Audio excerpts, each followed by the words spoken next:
আপনারাও কি ব্যথার সমস্যার মধ্যে ভুগছেন? শরীরের যে কোনো জায়গার যত পুরনোই ব্যথা হোক না কেন, সেটা আপনার হাঁটুতে হতে পারে, কাঁধে, কোমরে, পায়ের গোড়ালিতে, বাতের, মোচের বা জয়েন্টের। আজ আমি আপনাদের কাছে এমনই একটা রেমেডি শেয়ার করব, যেটা একবার ব্যবহার করলে 5 মিনিটের মধ্যেই আপনাদের ব্যথা চলে যাবে। আপনার যে কোনো ধরনের ব্যথা টেনে বের করতে সাহায্য করবে এই রেমেডি। এই রেমেডিটা আপনারা বাড়িতেই খুব সহজে বানিয়েও নিতে পারবেন।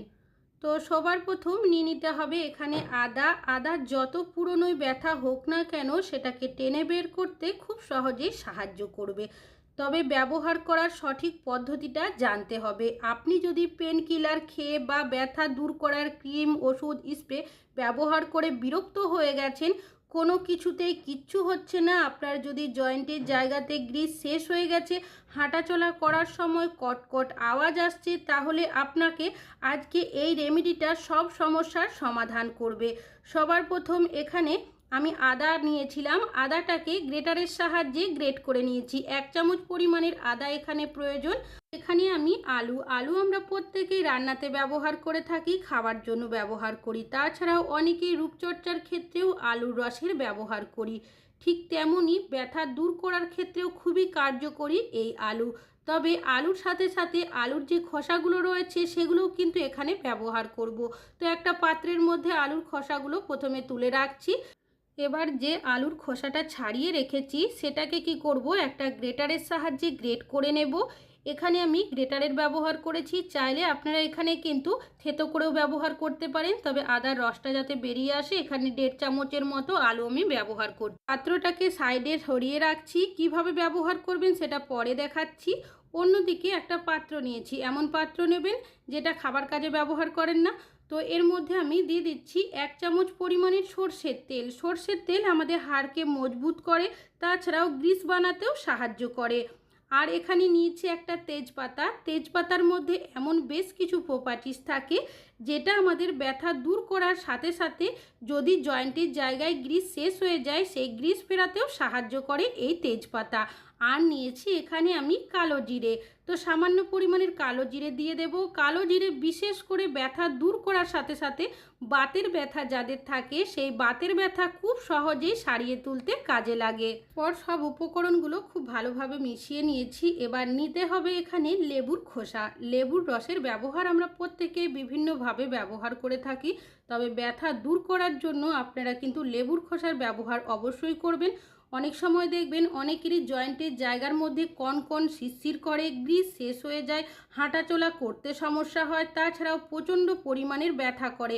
তো সেই সব সমস্যার দূর করবে এই লেবুর খোসা।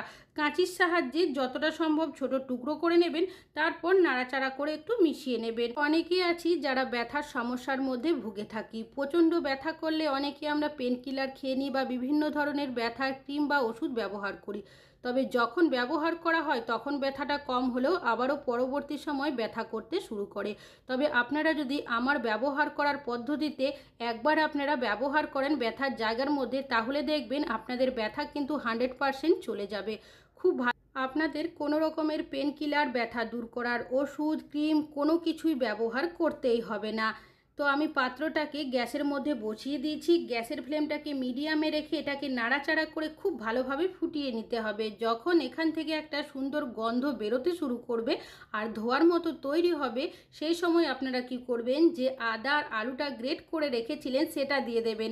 আর এটা কিন্তু এর আগে ব্যবহার করা যাবে না। তারপর আপনারা আরও 1 মিনিট এটাকে ভালো করে নাড়াচাড়া করে নেবেন। আর এই সময় গ্যাসের ফ্লেমটাকে একদম লোতে রেখে নাড়াচাড়া করতে হবে। তো দেখতেই পাচ্ছেন এটা খুব ভালো করে মিশিয়ে নেওয়া হয়ে গেছে। গ্যাসটাকেও বন্ধ করে দিয়েছি। এবার পাত্রটাকে সাইডে নামিয়ে রাখবো যাতে একটু ঠান্ডা হয়ে যায়, তবে অতিরিক্ত ঠান্ডা করা যাবে না। অন্যদিকে একটা পাত্র নিয়েছি। এবার এর মধ্যে আমি দিয়ে দেব বেশ কিছুটা পরিমাণে নর্মাল জল। আর আগে থেকে যে আলুর খোসাটা ছাড়িয়ে রেখেছিলাম সেটাকেও এর মধ্যে দিয়ে দেব। আর দিয়ে দিচ্ছি কিছুটা পরিমাণে লবণ। তারপর খুব ভালো করে এটাকে মিশিয়ে নিতে হবে।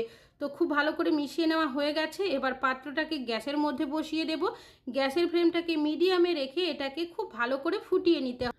তো দেখতেই পাচ্ছেন এটা কিন্তু এখন ফুটতে শুরু করেছে। এবার এই পর্যায়ে গ্যাসের ফ্লেমটাকে বন্ধ করে পাত্রটাকে নামিয়ে রাখবো যাতে জলটা একটু ঠান্ডা হয়ে যায়। আর ঠান্ডা হওয়ার সাথে সাথে জলের কালারটাও কিন্তু অনেকটাই চেঞ্জও হয়ে গেছে। তবে একদম ঠান্ডা করা যাবে না, কুসুম গরম অবস্থাতে ব্যবহার করতে হবে। একটা সুতির কাপড়ের টুকরো বা তাওয়াল নিয়ে ভালোভাবে মিশ্রণে ডিপ করে আপনারা নিংড়ে নেবেন। ব্যথার জায়গার মধ্যে এইভাবে করে আপনারা আলতোভাবে সেক করে নেবেন। যখন এইভাবে আপনারা সেক করবেন, দেখবেন ব্যথার জায়গাটা কিন্তু অনেকটাই আপনাদের আরাম অনুভব হবে। আর এই কাজটি আপনারা অবশ্যই সকাল সন্ধ্যা দুবেলা করবেন। দেখবেন এইভাবে যদি আমার ব্যবহার করার পদ্ধতিতে আপনারা একবার ব্যবহার করেন, তাহলে কিন্তু ব্যথা আপনাদের চিরতরের জন্য চলে যাবে। আপনাদের কোনো রকমের পেন কিলার, ব্যথা দূর করার ক্রিম, ওষুধ কোনো কিছুই আপনাদের ব্যবহার করতে হবে না। এটা আপনারা চাইলে বাচ্চাদেরও কিন্তু ব্যবহার করাতে পারেন, কোনো রকমের সমস্যা হবে না। তো যখন আপনারা রেমেডিটা ব্যবহার করবেন, তার আগে কিন্তু অবশ্যই সেক করে নিতে হবে। আর রেমেডিটা যখন ব্যবহার করবেন, সেটা কিন্তু ঠান্ডা অবস্থায় ব্যবহার করবেন না, কুসুম গরম করে নেবেন। আর এই রেমেডিটা আপনারা 1 সপ্তাহের বেশি কিন্তু স্টোর করতে পারবেন না, না হলে কিন্তু কোনো কাজ হবে না। অনেকেরই দেখবেন আঙুলের মধ্যে টান ধরে আসে, ভারী কোনো জিনিস তোলাতুলি করতে গেলে হাতের তালুর মধ্যে প্রচণ্ড ব্যথা করে। তো এইভাবে আলতো হাতে যে রেমেডিটা রয়েছে তার তেলটা দিয়ে মালিশ করবেন, দেখবেন ব্যথাটা কিন্তু আস্তে আস্তে সম্পূর্ণ চলে যাবে।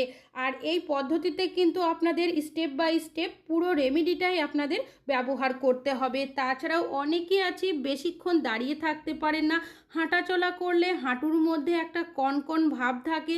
তাছাড়াও দেখা যায় একটা কটকট আওয়াজও আসতে থাকে।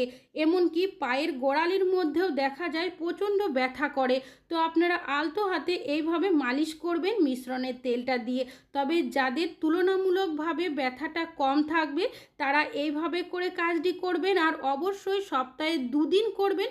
প্রথমে আপনারা সেক করবেন, তারপর এই রেমেডির যে তেলটা রয়েছে সেটা দিয়ে মালিশ করবেন। তবে অনেকেরই দেখবেন প্রচণ্ড ব্যথার সমস্যা, কোনো রকমের পেন কিলার বা ক্রিম ওষুধ ব্যবহার ছাড়া তারা থাকতেই পারে না।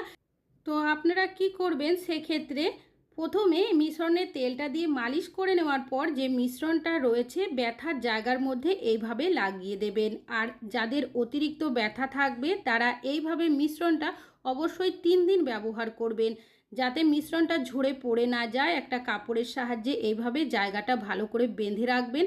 আর যখন মিশ্রণটা আপনারা ব্যথার জায়গার মধ্যে লাগাবেন, 30 থেকে 40 মিনিট এইভাবে রেখে দেবেন। তারপর কাপড়টাকে খুলে সেই কাপড়টা দিয়েই মিশ্রণটাকে ভালোভাবে এইভাবে মুছে পরিষ্কার করে নেবেন। এইভাবে চাইলে রেখে দেবেন, কোনো রকমের সমস্যা হবে না। আর যদি জল দিয়ে ধোয়ারই প্রয়োজন হয়, সেই ক্ষেত্রে এইভাবে 30 মিনিট মতো রাখবেন। তারপর আপনারা কি করবেন, আবারও কুসুম গরম জল নিয়ে নেবেন, অবশ্যই জলে সামান্য লবণ দেবেন। তারপর জায়গাটা মুছে পরিষ্কার করবেন। এইভাবে করে আপনারা যদি পুরো রেমেডিটা স্টেপ বাই স্টেপ করেন, তাহলে আপনাদের যে কোনো ধরনের ব্যথা কিন্তু নিমেষের মধ্যেই চলে যাবে। আশা করছি আপনাদের রেমেডিটা কাজে আসবে। এই রেমেডিটা ব্যবহার করুন, কোনো রকমের পেন কিলার, ব্যথা দূর করার ওষুধ, ক্রিম কোনো কিছুই আপনাদের ব্যবহার করতে হবে না।